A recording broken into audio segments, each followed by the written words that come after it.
আসসালামু আলাইকুম। আমি লাস্ট ২ দিন ধরে একটা জিনিস খেয়াল করতেছি। আমাদের ছাত্রদলের ভাইয়েরা ওনারা একটা ক্যাম্পেইন চালাইতেছে সোশ্যাল মিডিয়াতে। ক্যাম্পেইনটা হচ্ছে ওরা সব দেয়ালে লিখে দিবে, গুপ্ত রাজনীতি নিষিদ্ধ। মানে এদের মেইন কথাটা থাকবে হচ্ছে গুপ্ত। ঠিক আছে? কিন্তু মজার ব্যাপার হইছে আমি এখন পর্যন্ত যতগুলা পোস্ট দেখছি এর মধ্যে 90% পোস্টে এরা হচ্ছে এই গুপ্ত বানান ভুল লেখছে। মানে গুপ্ত রাজনীতি নিষিদ্ধ তো ওরা রাজনীতি যে লিখে না, এই রাজনীতি, এই যে নীতির কোনটাতে রস্বইকার আর কোনটাতে দীর্ঘইকার এরা এটা বলতে পারে না। এরা গুপ্ত লিখে পূর্ণমাত্রা দিয়ে লিখে গত হবে অর্ধমাত্রা, তাই না? এবং পত ওরা যুক্তপূর্ণ ইউজ করতে ভুলে যায়, এরা লেখা যায় গড়সকার গু পত, গুপত।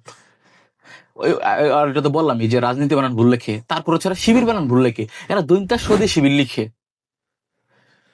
চিন্তা করেন কি হবে এদেরকে দিয়ে। এরা যতগুলো ক্যাম্পেইন চালায় সবগুলো ব্যাকফায়ার করে। আমিও চাই ভাই দেশে রাজনীতি হোক, ট্যাগিং চলো ভাই, চলতে থাকুক, কোনো সমস্যা নাই, বাট ট্যাগিংটা ভালো করে দাও। গুপ্ত বেলা ফাটাই ফেলো ভাই। শুনেন, মায়ের উপর কিন্তু ওষুধ নাই, ঠিক আছে? আপনি শিবির ভালো ভালো বলতে বলতে যদি ওদেরকে মাথা তুলে ফেলেন কিন্তু সমস্যা। তুমি ক্যাম্পেইন চালাও, কোনো সমস্যা নাই, ভালো করে চালাও। এমনি কেন? যেটা নিয়ে হচ্ছে তোমার, তুমি যাদের কিনে ট্রল করো ওরা তোমাদের কিনে ট্রল করে। যাই হোক, আশা করি নেক্সট থেকে যেই ক্যাম্পেইন গুলো চালাবা ওগুলো ভালো করে চালাবা। আসসালামু আলাইকুম।